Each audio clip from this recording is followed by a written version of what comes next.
नमस्ते दोस्तों, आज की कहानी है एक ऐसे पेंटर की जिसे ना पैसे की परवाह थी ना शोहरत की, बस अपनी पेंटिंग्स से प्यार था।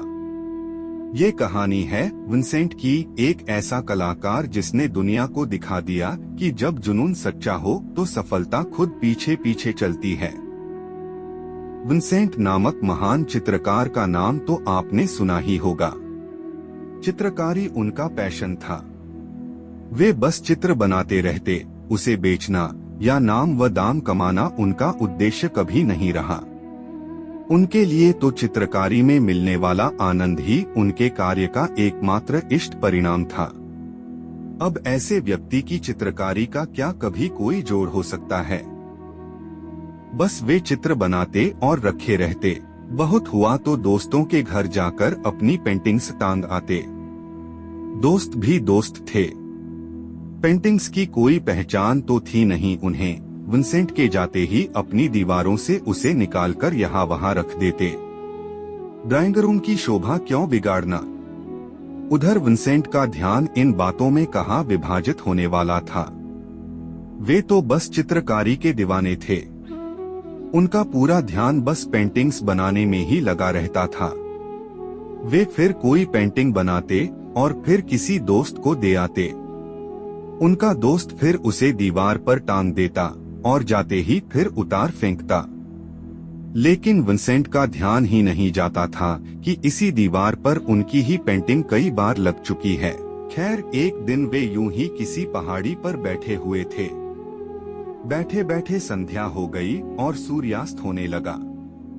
उन ऊंची पहाड़ियों के मध्य डूबते सूर्य का दृश्य ऐसा तो उभरा कि उन्हें बेहद भा गया, और भाया तो ऐसा भाया कि उन्होंने उसकी पेंटिंग बनाने की ठान ली।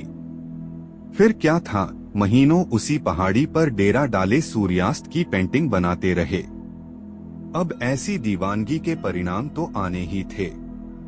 बस उनकी वह पेंटिंग अमर हो गई। विंसेंट रातों रात विश्वविख्यात चित्रकार हो गए।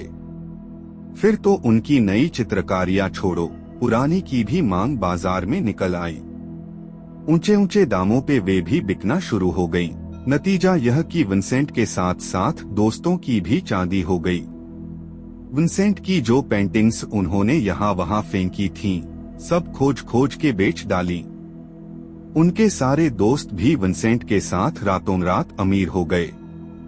कुल मिलाकर कहने का तात्पर्य यह कि सफलता कार्य करने से मिलती है, और सफलता का अनुपात सीधा सीधा कार्य की गुणवत्ता पर निर्भर होता है, तथा कार्य की गुणवत्ता कार्य पर ध्यान देने से आती है। इसके अलावा सफलता का और कोई सार सूत्र नहीं। यदि ध्यान फल की जगह सिर्फ कर्म पर हो तो सफलता सिर्फ समय की बात रह जाती है, उसे आज नहीं तो कल दस्तक देनी ही पड़ती है। इसलिए यह हमेशा ध्यान रख लेना कि कृष्ण द्वारा भगवद गीता में कहा गया यह सूत्र कि कर्म करो पर फल की चिंता मत करो, सफलता का सबसे बड़ा सार सूत्र है। तो दोस्तों, यह थी आज की पूरी कहानी। आपकी क्या राय है? कमेंट में जरूर बताइए। अगर आपको वीडियो पसंद आया हो तो इसे लाइक करें, शेयर करें और हमारे चैनल को सब्सक्राइब करना न भूलें। बेल आइकन दबाएं ताकि आपको हमारे नए वीडियो की नोटिफिकेशन सबसे पहले मिले।